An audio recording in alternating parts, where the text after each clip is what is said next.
What's going on, housemates? Marcelo here, and I'm recording this video the day after Arsenal's massive 5-1 victory against Sporting in the Champions League. It's our first away win of our Champions League campaign, and we went from having 0 goals in 2 away games in the Champions League to scoring 5 in 1, and that was as well with 5 different goal scorers. So it was really just a perfect day for us, frankly, and I don't think, I personally wasn't expecting this resounding of a victory. I felt pretty confident going into the game, but I didn't think it was going to be this much of a demolishing, frankly. Going through the goals, Martinelli got the scoring started. Jurrien Timber played a perfect ball that was in that sweet spot where the goalkeeper's hesitant to come out and defenders are hesitant to get a foot on it in case they head directed towards their own goal. Kai Havertz looked like he was maybe going to get a touch on it, but he wasn't able to reach it in the end, so it just fell perfectly to Martinelli. So it was 1-0. Havertz then doubles the lead. Thomas Partey played a really nice ball over the top, and Saka was able to poke it through for another tap-in for Kai Havertz this time, and that was Havertz's 100th goal in his club career. And then right before halftime, Declan Rice plays a beautiful cross in from the corner kick. Gabriel, as he does so well, makes a run that evades all of the Sporting defenders, and he himself has a very simple header in the end, and it was his first Champions League goal, much deserved for Gabriel. And then he had the audacity to hit the Gyökeres celebration, although he did it on his eyes and not the mouth, but really nice shithousery there. And it was 3-0, so I understand why he felt bold enough to do that, but I was a little bit nervous, like, well, all right, there's still a whole other half to play. Let's really hope that doesn't come back to haunt us. So it was maybe the best half of football we've played this season, just how dominant we were. And so the start of the second half was somewhat predictably a bit more nervy because Sporting had to, push the agenda, put some pressure on us. And David Raya was called into action a couple of times. And of course, Sporting did score. Again, we look like, this season we've really struggled defensively more than in the past in defending corner kicks.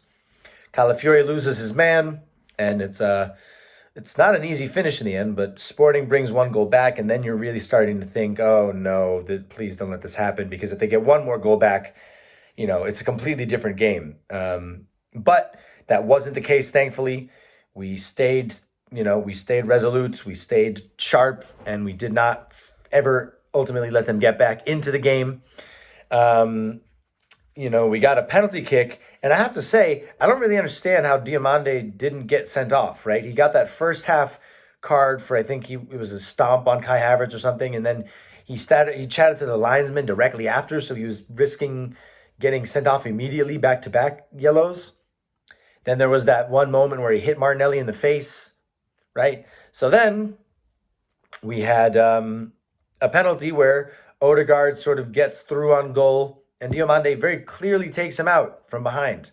And I don't understand why that's not worthy of a second yellow card. But regardless, Bukayo Saka is given the penalty, and it's a perfect penalty. He's just so good at penalty kicks now, I think some of us still have those nerves from way back when in the Euros, but those days are long over. He's scored some big penalties now in some big games, not to mention for England in a penalty shootout, right, in the Euros this summer. So 4-0, and then at the very end, we wrap it up with the 5th goal. Mikel Merino takes a shot from outside the box. It's a save that's not really dealt with, and Trossard taps in from home. So 5 goals from 5 different goal scorers. None of them were spectacular goals, really. There was, the 2 tap-ins in the first half and 1 simple header, then the penalty and another tap-in. Doesn't matter, though, because we just outplayed Sporting so easily. And it's really encouraging because you have to remember, this is a team that has won 11 out of 11 games in the league so far.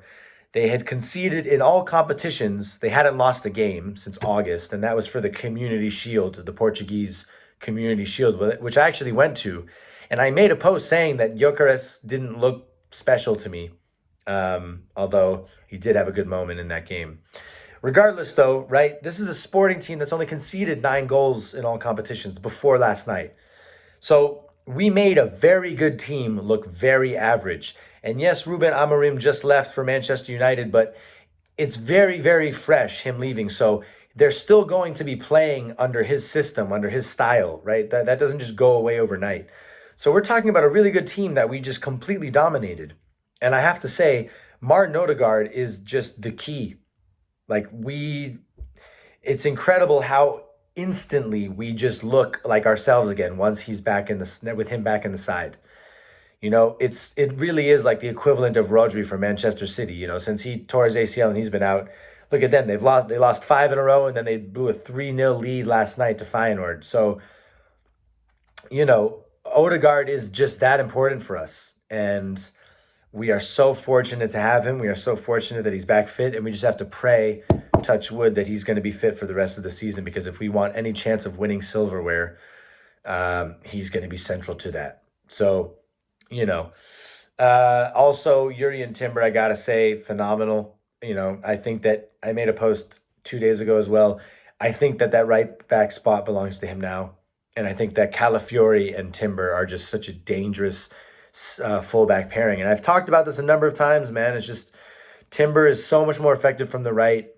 Calafiori is continuing to have more normal, uneventful games, which is a good thing, right? Like, we don't want him to be all over the place necessarily. Obviously, we want him getting into midfield and attacking, but I meant in terms of just flying into challenges and overexerting himself and risking injury.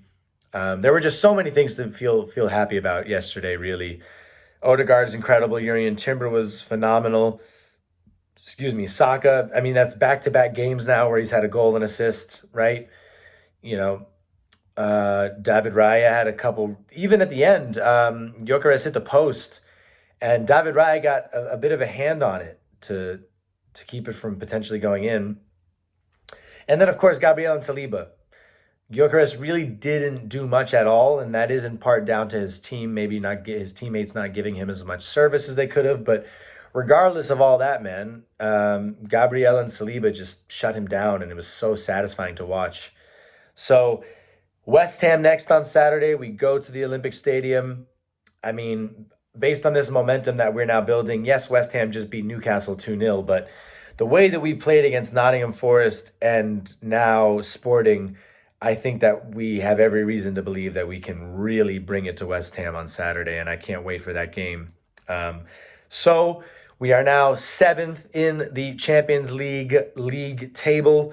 Of course, things will change potentially depending on how these results go today, but we have to be really happy with where things are, and it's incredible how much can change in just 2 weeks. You think about where the mood was compared to where it is now. There's still a long way to go if we're going to, make something big of this season, but we are looking like a team that is well capable of that. So enjoy the rest of your week before we play again, because what a result that was, and a lot to look forward to, housemates. So until next time, take it easy. Come on, you Gunners. Peace, everybody.